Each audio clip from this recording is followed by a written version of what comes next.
For today's video, samahan ko naman ang asawa ko magtinda. Umpisa ngang nanganak ako, ngayon lang ako makasama ulit sa kanya sa pwesto. Si John Joaquin naman, nasa biyanan ko iniwan namin. Tuwing Biyernes, Sabado, Linggo kasi nandito kami sa kanila. Yun din kasi ang araw na malakas, kaya kailangan samahan ko siya. Lunes hanggang Biyernes, nasa bahay naman kami. Yun naman ang time para makapag-vlog ako. Pinainit na nga niya ang kalan dyan para hindi dumikit. Sa hindi pala nakakaalam, sisig ang paninda namin. Ito pala kami nagtitinda sa Bangbang, Nueva Vizcaya. Sa Boulevard Street, sa gilid ng M. Loelier. 6 p.m. to 9 p.m. lang kami dito. Pababalik lang din pala namin magtinda. Dahil mas mahal pa ang sibuyas kaysa karne noon. Sa mga customer namin nagtatanong noon, alam nyo na kung bakit. May buwinamano nga kami agad, 2 order.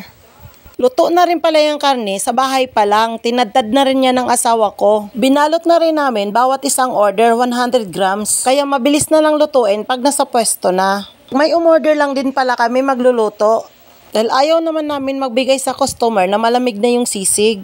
Sa pagluto pala ng sisig, kailangan ng sibuyas, siling green, paminta at betchin at konting mayonnaise. Hanggang sa maluto lang ng konti ang sibuyas sa kalagyan ng itlog at seasoning. Gusto pa lang matuto kung paano magluto ng sisig, panoorin nyo na lang yung una kong mga vlog. Ito rin pala ang negosyo ko sa Maynila, kaming magkakapatid. Madali lang naman itong matutunan, basta gusto nyo talaga. Kung taga Maynila kayo, mas maganda dahil mura lang ang mga bilihin dyan. Hindi rin naman kalakihan ang puhunan nito. Mas maganda pala kung nakakart na lang kayo para hindi na kayo uupa. Tulad namin noon, umupa kami ng pwesto pero tuwing hapon lang naman kami magtitinda kaya binitawan na lang namin. Mas maganda pala kung sa matatao ka pumwesto. Mag-umpisa pala ng business dyan, may talo, may panalo, pero wag agad-agad sumuko. Sipag at tiyaga talaga ang kailangan dito. Tulad ko noon na nag-uumpisa pa lang ako. May araw na may benta ka, may araw ding wala. Andyan pang maabutan ka ng ulan, pero okay lang. Basta may pangarap ka, ipagpatuloy mo lang. Kung may benta ka naman, wag kang bili dito, wag kang bili doon. Kailangan mo rin magtabi. Para kung wala ka mang benta ngayon, may pampuhunan ka pa.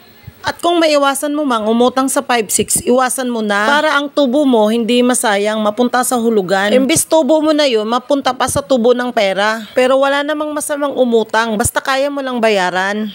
Sa panahon naman siguro ngayon, walang tao na walang utang. Tulad namin ngayong mag-asawa. May utang din kami na dapat bayaran. Shoutout pala sa nautangan namin. Kunting antay pa. Sa kadaldalan ko pala, hindi ko napapansin. Patapos na pala ang ating video. Sunod-sunod na pala ang bumibili niyan. Usapan kasi namin, magbibideo ako habang nagluluto siya. Kaya hindi ko siya napalitan sa pagluluto. Pero ako naman nagtitimpla pag may bumibili. Buti na lang paubos na ang aming sisig bago dumating ang traffic enforcer. Pag nandyan na kasi sila, yung nakamotor takot nang bumili dahil takot mahuli. Yun lang, salamat!